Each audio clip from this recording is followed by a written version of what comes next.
welcome back to Brokenness Meets Grace.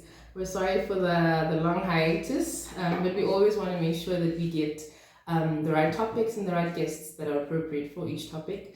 And we are so happy and so blessed that we did wait, because in the fashion that God does, everything He does is timed perfectly, and we were timed just right to meet and have this amazing woman on our show today. Please welcome Faziela. We call her Auntie Faziela because we were taught to be respectful. Welcome to the show, Auntie. Hello. Thank you so much for being here. Please tell everybody a little bit about yourself. Okay, I'm a grandmother and a mother of 3 amazing children and a grandmother to 2 beautiful grandchildren. And currently I'm at home. I've come from a career in social work for a short while, and then I spent 20 years also in human rights work in the labor, the environment. Okay, sure. So how we met Auntie Faziela was through a foundation that we ran. She read about us in the paper, hey? Yes. Yeah, in the record, and she approached us, and we've been working together ever since. She's been such a phenomenal resource to us in the organization. We've learned so much from her, and every time we need help or we need advice or we need input, she's raising her hand and always just jumping on board. That's just what she does. And I mean, she helps so many other NGOs, and she's very involved in community work, so She's got a it's big telling, telling to her heart. And she doesn't look That is very kind. and she doesn't look like she has 3 kids and grandkids. Look how lovely and young she looks. So we're blessed to have met her. Definitely. Yeah. Okay, well, we are carrying on with our identity series. Yes. This is the last segment of the identity series. Just closing off the year with this segment. And today's topic that we're covering on the identity series is a very important and very serious one, especially going into commemorating the 16 days of activism against women and children abuse. Yeah. And we're talking about abuse. You know, it's something that many people have experienced, both men and women, in some form or shape or another. And its lasting effects, you know, on our lives and how we see ourselves, and how our identity takes form because of those experiences that we've been through. And so we're going to talk about that today. And of course, the whole premise of the show is, how does God take our brokenness and our pain and use it for purpose and for His glory? So without further ado, we're going to go right into it. And so the first question is just your experience around abuse. And I think we can all talk about it individually and just what we've come to understand abuse is and how, you know, we've experienced it in our own ways. But yeah, do you want to go first? Yes, it was a long time ago. Okay, 25 years ago, I actually made the choice to leave. Yeah. So it's been a long time since I was in that space, but it was an 8-year marriage and a courtship of about 2 years before that. And I think for me, we always young and we in love and we all human. Yeah. So even those who have done to us what should not have been done, who have abused us in different ways, they too are human. Absolutely. And a lot of people ask, why did you stay? You're such a strong woman. And it's because of that humanity. Yeah. It's because we know we're God's children, all of us, in all our spaces, in our brokenness, in our humor, in our love, in peace. So you're not being abused every minute of the day. There's times where He gives you love, He gives you kindness, He gives you, and then you just think, well, He loves me. And then there's moments where He may turn into somebody that you don't recognize. And the beatings start. The tauntings, the humiliating of you, the breaking of your spirit and your confidence, and making you feel you deserving of this treatment and nothing more. And then you go into a space where you start thinking, maybe that's true. Maybe I do talk too much. Maybe I shouldn't have answered back. You start questioning yourself. And when you are close to God, you always want to be you want to do what God's asked us to do, to be forgiving. to try to turn to Him. So you pray harder, you ask God, why? Please, God, why? Help me. You turn to Him, you talk to Him in the odd hours of the morning, at night, when your face is swollen, or your eye is swollen, or your throat, your neck is sore from being choked, or whatever it is, but you still know He's listening. You still know He's there. And the years go by, and for me, there were two things that was really awful. I was 27 years old with 3 children, the youngest being about 14 months, 15 months, and I had a stroke from the indecision. I could no more process why I was not able to leave, but I was so depressed. So I had a stroke and I got hospitalized for a week, and I was then discharged from hospital into his care. So he fetched me from the hospital. So I was heavily dosed on medication, but I came home and I slept in the kids' room with my daughter.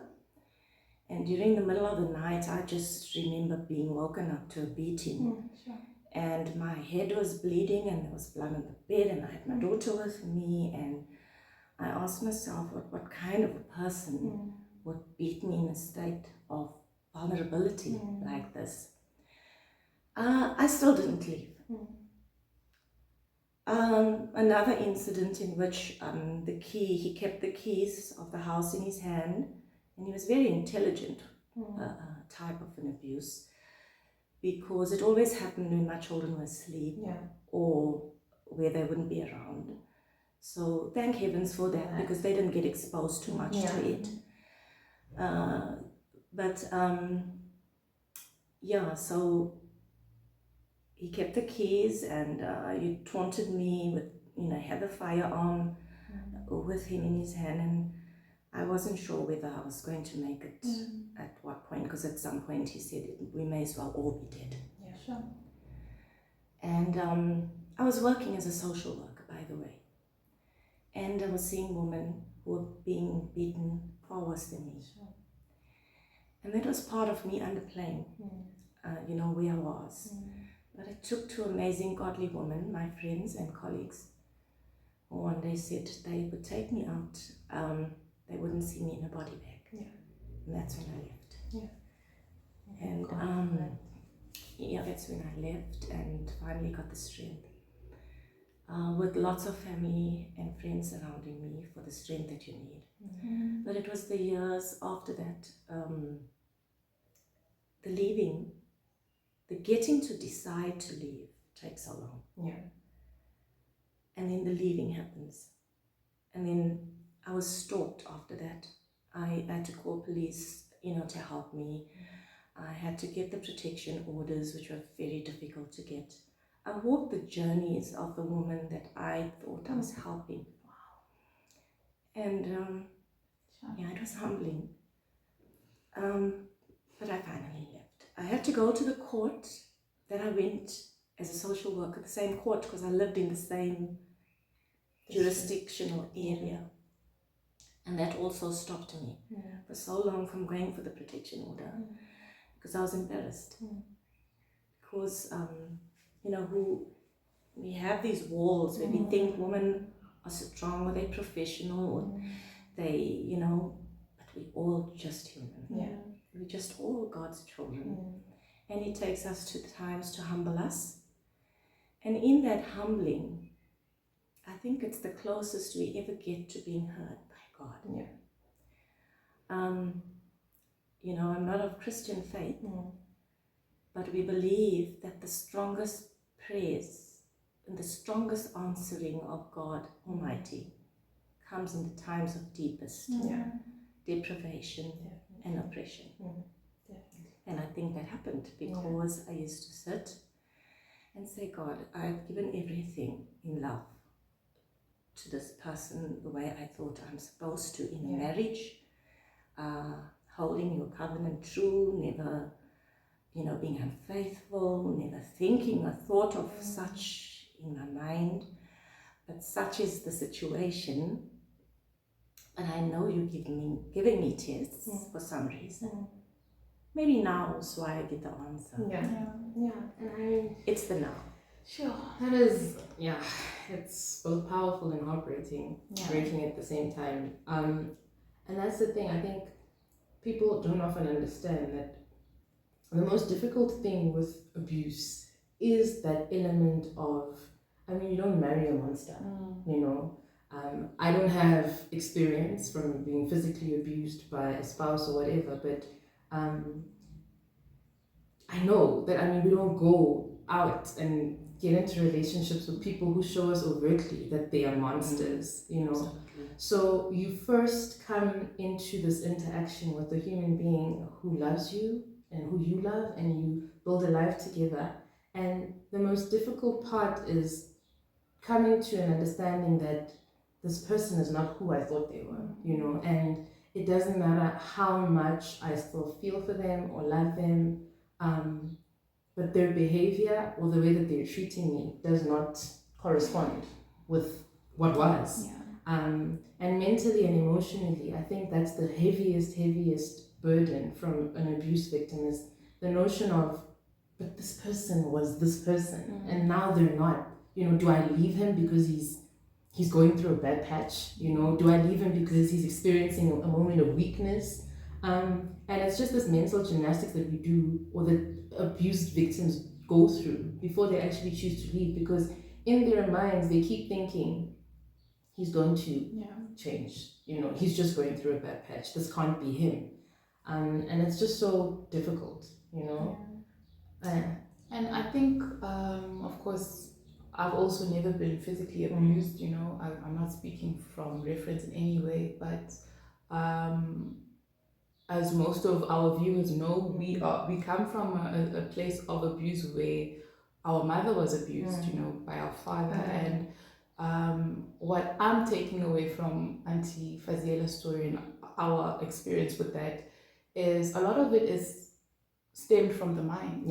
You know, I think most abuse, or any abuse, really starts with a level of mind control from both people, right? So the perpetrator is also riddled with the mental, you know, because I'd really like to believe that they don't want to hurt you, or they don't want to abuse you. I want to truly believe, especially if it's somebody who said they love you, you know, and who committed themselves to you. I want to believe that there is affection, there is love, but there's something that happens with an individual's mind that breaks, you know, and that could be past trauma, that could be current trauma, you know, that could be you know, they are dealing with things that they have no control over themselves, you know, and that's what you were saying as well. It's like something comes over them that they are okay in a certain instant. They show you the love that they've been showing you, but then in a switch they are monsters, you know. And then for the victim side of it is the mental juggle of staying and going. That why would you tolerate somebody abusing you? Why would you want to stay for that? But there's something in the mind that keeps you there because you have, you know, received this love. You wanna add something? And you know, for me, having come from a field of helping, you want to also try and help this person. So now you start saying, oh my gosh, is this person perhaps bipolar? Is this person perhaps schizophrenic? What am I actually dealing with? Is it fair of me not to help? You know, so it was like a little harder being in a field where I was helping. So as much as I knew what the progression of this thing, it was not going to go anywhere great. Was I doing enough? Then there's the children. Yes, of course. Then there's these children. And they are little. Daddy loves them. Daddy always shows them his love. And in those moments you ask, is it fair? Can I really do this to my children? You know, is it fair then? But coming from my profession as being a social worker and being in practice at the time, I just knew it wasn't the right thing. But I wasn't strong enough. Yeah. I was depressed. Yeah. It was 8 years of hoping. He cried many a times. He apologized many a times. You know, in our cultures, when you have problems, you go back to the parents, and you have the elders, and you have the discussions. So many of those discussions took place. He cried and he apologized many times, and then you feel so sorry. Like, really, this person is really remorseful, but he's unable to help himself, and should I be helping? So a part of my journey ended up in that space, you know. Yeah. But I had to leave, and I'm very, very glad, because I had to break the cycle. And the leaving, after the leaving, there was about another year of the stalking and following me and that kind of a thing that happened, because with us, our marriage legally is the second part of what we do. We get married religiously. Yes. So the marriage before God, in God's eyes, is more important, and He didn't want to give me that divorce. So I had another leg, and then I came to a point where I spoke to God, because my kind of relationship with my Creator has been based on a lot of years of difficult things, and I more have conversations and talk and dream. And even in the dreaming and sitting and thinking, He listens, because that's His power. Of course. And so, yes, I've come out of it. And I would say that we must also focus on how to support women after they come out of it. Because the part after you leave, and you're still parents, you're still jointly parenting children, and the acrimony and the fear. I used to tremble in His presence at times, and nobody can understand that, because it's like weird, you know.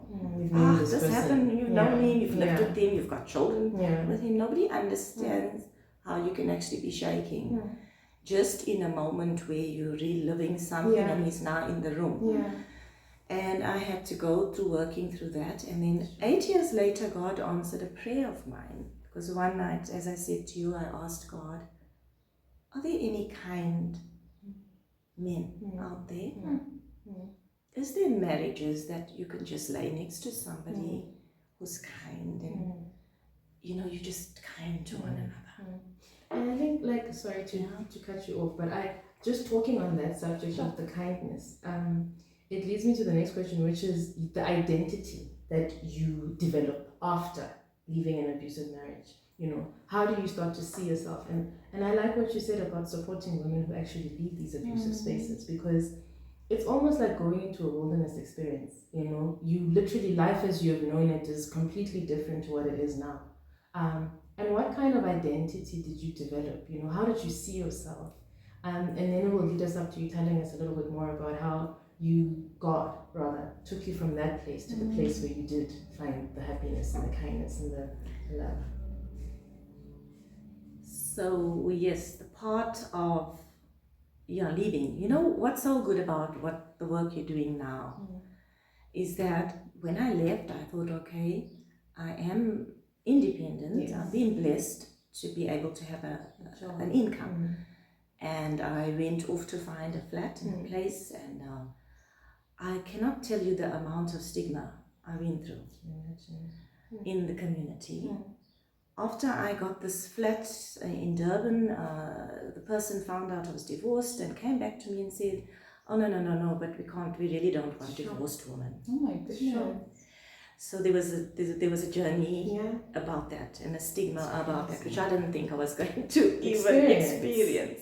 I said, but I work and I'm earning. Oh yes, but there's going to be lots of fights. And this would happen and that would happen. So apart from the law having taken so harsh on you, now even you with this money and just to look for a roof for your kids now, it's another level. And I had a few of those experiences. I didn't even know that was the reality. It was crazy, but I think it's also in the certain community that you're in. Yeah, because it was a very particular community, but I stood my ground and I paid my rent and bills and saw to my kids with God's grace, of course, right? Being blessed by Him. And and then I was in Durban, and their dad moved to Johannesburg, and I now went through children that every time Dad saw them, which wasn't very often, it was a very difficult time. When a baby is in napkins and they tugging onto Daddy and screaming and crying, and now you say, okay, I've made the decision now, and now all this plays in front of you. Now you go to your another level of emotion. And you've got to, who else will comfort you through those times except God above? Give me strength to see these little ones crying like this, Daddy leaving. It's like a reminder that, okay, so you left. So you left. This big is what shot. you did. And look what you've done now. Children. Right? So you go through that hurdle. They're little, but you soldier on. You pray, you ask for guidance, and you guide it. You guide it in every day, in every minute, in every way. God is guiding us. And I overcame that. And then I decided, again, because of my work, I saw children in children's homes, in facilities and institutions that always yearned the absent parent. It was just another trigger. So then I said, okay, my kids are now only seeing Dad on the holidays. Is it fair? Is it fair for me? Whatever's happened that he's done to me, he's never done it to my children. Right? He's never. And I would never take that away from him. He loved my children. In his weakest moments, whatever happened.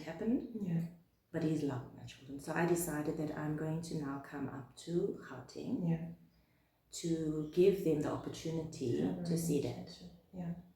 So we moved, and I knew nobody here, no family, and anything like that. But I did get a promotion with my job, and it gave me this opportunity to perhaps buy a dwelling that we could live in, because a traumatic part of the divorce was losing the home, because as a children we lost our home very traumatically, and it was a thing that happened again, and now I really wanted to buy this little home, so I couldn't afford it as a single mom. The next journey started. I had a court order, and it said certain things. This is the time to fetch the kids, this is the time to drop the kids, this is how things work. And I had forgotten, so easily forgotten, that this type of a person does not comply with the rules. They don't comply with rules. So against my family's every wish and all their suggestions, I came bravely. And the next hurdle started. Life started becoming very difficult because he just would not comply with the rules. So we'd be waiting at 6 o'clock, pick up time on a Friday. He'd come at 8 o'clock, drop them at 10 o'clock on Sunday night. Again, the acrimony started. So now it was round 2 of what I'd been through before, but now in a different way. But luckily I met this wonderful soulmate of mine. And then round 3 started. Because now it's Now I was gonna actually finally be cared for by somebody. And that was not to be well received. Of course. So we ended up in a custody battle. And because I'd met somebody, the most amazing human being that my children loved. And I must tell you, my son also had, well, maybe I shouldn't say that, let me leave that.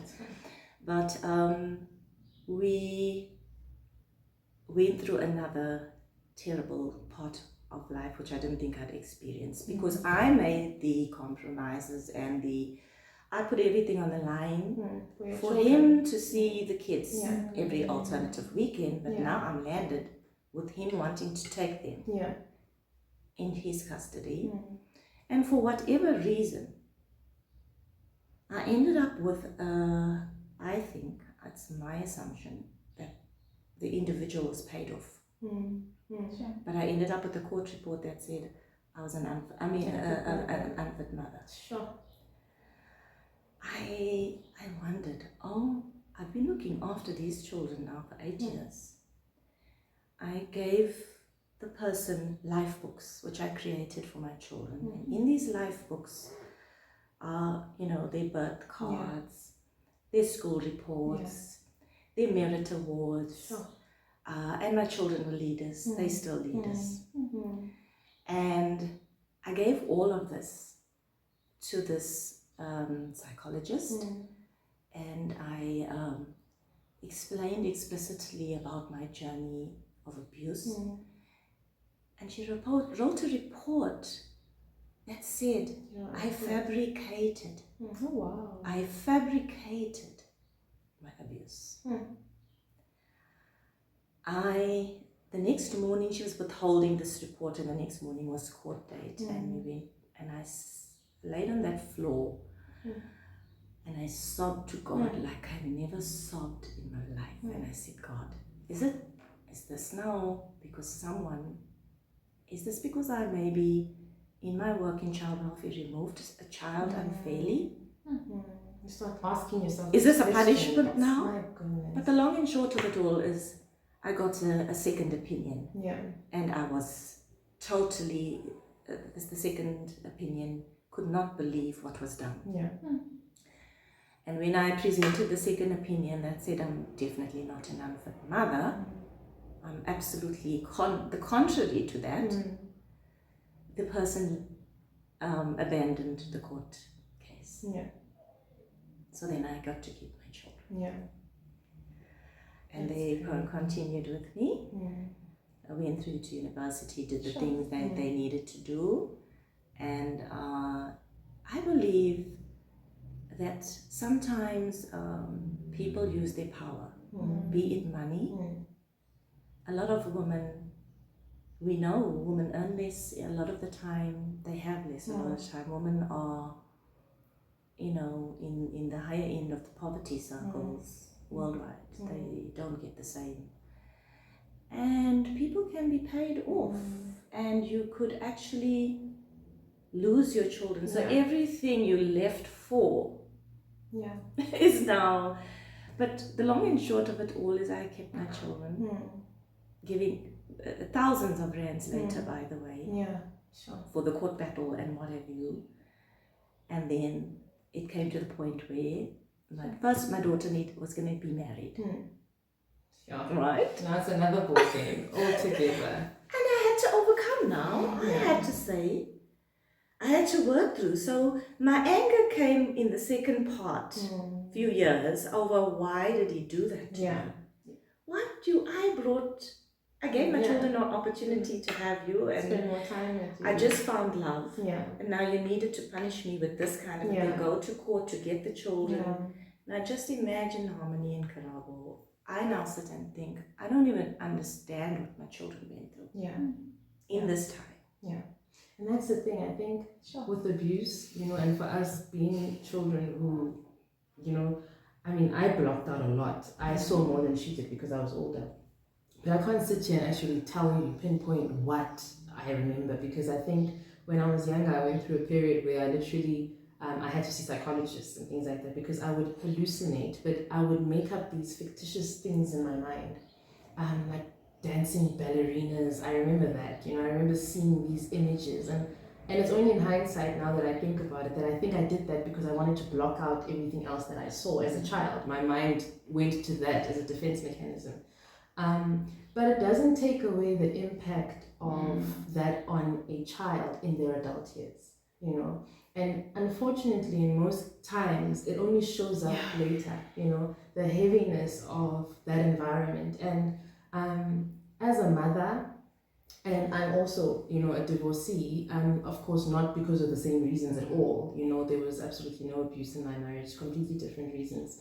But the challenge that I experienced is similar to you in the sense that, you know, we leave a marriage, but they're still parents, you know, and we want our children to grow up differently to how we did. We want them to be, you know, in a relationship with their father and so on.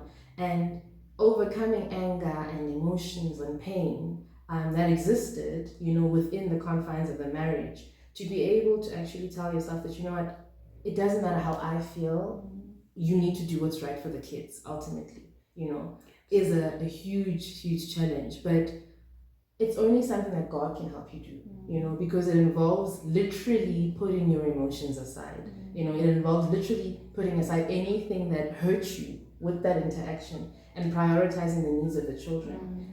And it isn't something, it's not someone else's story, it's yours. Remember, it may be broken, but it's in the potter's hands. Bye, guys.